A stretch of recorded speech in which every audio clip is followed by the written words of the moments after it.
இவங்க இந்த வீட்டை விற்க போறதா கேள்விப்பட்ட வீட்ல என் பிள்ளைங்களுக்கும் பங்கு இருக்கு இல்லைங்க. அந்த பங்கு கேட்டா சண்டைக்கு வராங்க சார். யார் சொத்தல யார் பங்கு கேக்குறது?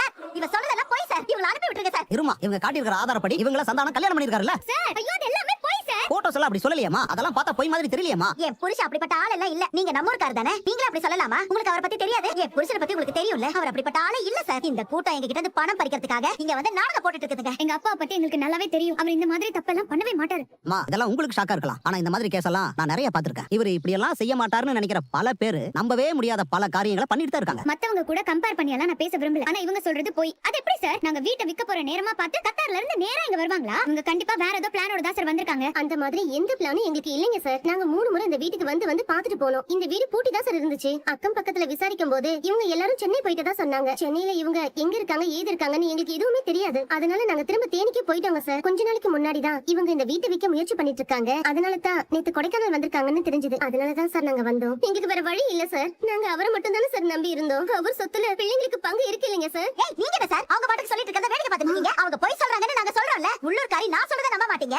எங்க இருந்தோ வந்து 25 வருஷமா என் புருஷன் கூட வாழ்ந்ததா அப்பட்டமா போய் சொல்லிட்டு இருக்கா. அவ பேசுறத காது கொடுத்து கேட்டுட்டு இருக்கீங்க. இவள அடிச்சு தரது சொத்துல பங்கு வேணும்.